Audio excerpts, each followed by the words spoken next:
This film is based on a true-life event and it happened in a remote village in Samorong Regency in 1948. The first scene shows some children playing football on the farm field and the ball lost in the maize farm. This prompts two of these children, Sutrisno and Obdi, go search for the ball while the rest go home. But as the night approaches, tragedy strikes. Sutrisno is attacked and killed by a mysterious creation. This terrifies Obdi, who goes back home to inform the entire villagers. After a group search, Sutrisno's dead body is found close to the river. The villagers believe Obdi must have pushed Sutrisno to his death, but a man doubts the tension and tells them a story about a mysterious being named Somola. There lived Sojiman and Solastri, a wealthy couple who owned a corn plantation and had been married for 11 years but had not yet been blessed with children. Solastri was desperate, especially since Sojiman intended to remarry if Solastri did not get pregnant that year. In such a desperate situation and the fear of losing her place in the household pushed Solastri to seek alternative solutions. When she learned about a shaman known for helping women conceive,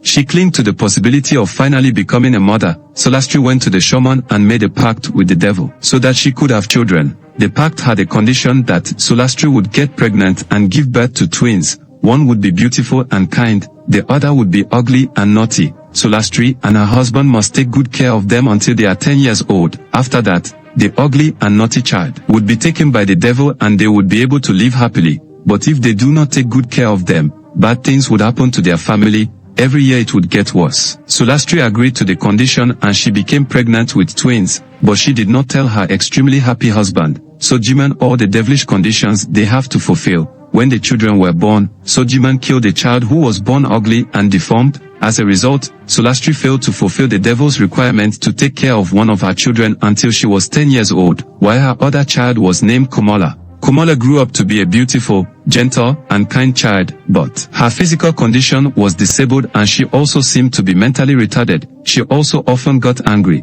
Sojiman blamed Solastri for Komola's condition. Sojiman and Solastri were so stressed with Komola. Sojiman often instructed his steward, Suka, to tie Komola by her legs to restrain her from moving around. She's tied up and treated roughly. Komola wandered into the market in the afternoon and some young boys made a jest of her and humiliated her. Komola could not fight back and only cried until her parents found her. Sojiman whipped her and locked her up in a barn. But in all of this, their female steward, Ansom, loved Komola so dearly, showed her kindness and often told her to stay strong, until one night, the figure of Somola, Komola's twin who had died, appeared to her in the bedroom and befriended Komola, and promised to always protect her. This she proved when Komola's father slapped her unjustly. Somola's spirit overwhelmed Komola and she stabbed Sojiman's hand with a pen. The man was left dumbfounded because this was strange to him. Sojiman punished Somola by having her hanged on a scarecrow stake in the farm, but this kept Somola to engage in more disturbing acts, and her mother became so worried but helpless. Solastri has attempted to consult the shaman again if she could find solution to Komola's condition, but she was informed that the shaman is dead. Over the time, the village boys continued to mock and attack Komola even right under the noses of her parents, except for Ansom, who was always there for her. But this attack was the last stroke because Somola made sure all the boys were murdered and beheaded in cold blood in the same night.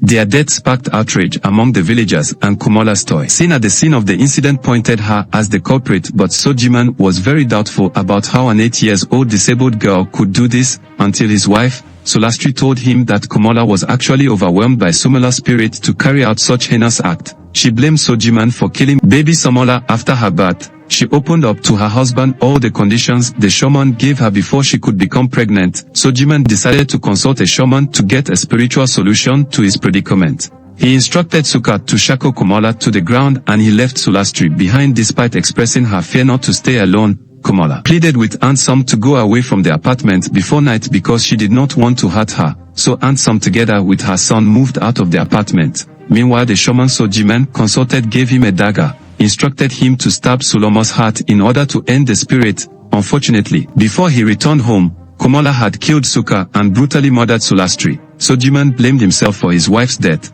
Later that night, Soloma enters inside Koloma as she appeared to Sojiman. Both engaged in a struggle that led to Sojiman having a dislocated leg. He ran to the middle of the village and called the attention of all men to assist him, while everyone kept searching for Komola. The girl appeared to Sojiman in the farm, but when he succeeded in stabbing her chest, as instructed by the shaman, Somola woke again, and informed him that because she is a spirit, Her heart is at the right side of her chest but not the left side like every other human. After this, she gruesomely killed Sojiman, leaving his body hung on a scarecrow stake in the farm. The villagers buried Sojiman and Solastri. Until date, people of that village believe Soloma is still living among the forest in the Somorong Regency. To this day, children are advised to stay at home after sunset. This is where the film ends. Kindly subscribe to this channel, click the like and share buttons and smash the notification bell to support this channel. Thanks for watching.